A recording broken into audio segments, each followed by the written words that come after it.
News this morning. So with school starting back up, a lot of us actually need to go back to class. Yeah, it's talking about going back to class to learn how to drive around those school zones where the fines are pretty huge. Brian Callahan is live in studio now with more on the rules of the road that some of us have forgotten. Brian. Yeah, a lot of us are forgetting those rules. That's what we are hearing from one of our area's oldest driving schools. School zone tickets and other driving infractions have been on the rise with the start of the school year, but there are a few things you can do today to keep yourself safe and keep yourself from getting a ticket.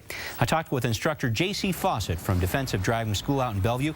He recommends, first off, buckle up. This is a simple one here, but some of his students have actually described a situation where officers on foot have been walking up to cars stopped at a traffic light and handing out tickets for no seatbelts. So that's a big one. But another huge issue you may have forgotten about over the summer, slowing down in those school zones. Remember, any ticket you get there, you'll receive double the fine. As this driving teacher has heard from his students, in a school zone, officers are much less likely to cut you a break. There should be some. They don't offer that leniency for school zones. They will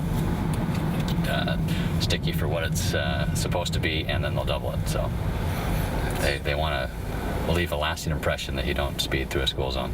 Yeah, don't do that. Make sure you know your hand signals too and the rest of your driving skills. I actually went on a short version of the driving test with this instructor, found out a lot of things I'm doing wrong. You might be doing wrong too. I was just kind of excited I passed this, but the whole point of this, a lot of experienced drivers are getting tickets with what should be driving 101. So be careful out there.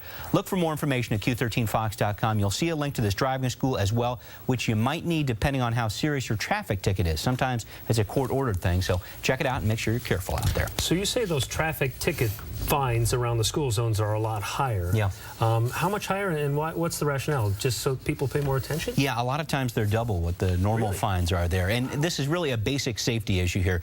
Recently, the trend was actually looking good. National fatality rates in school loading zones dropped from 20 in 2006 to just 5 in 2008. But just last year, that number jumped back up to 17. And we have all covered too many stories about kids involved in these fatal crashes. So make sure you're safe out there for their sake, and you'll avoid a ticket in the process. All right, good stuff, Brian. Thank you. And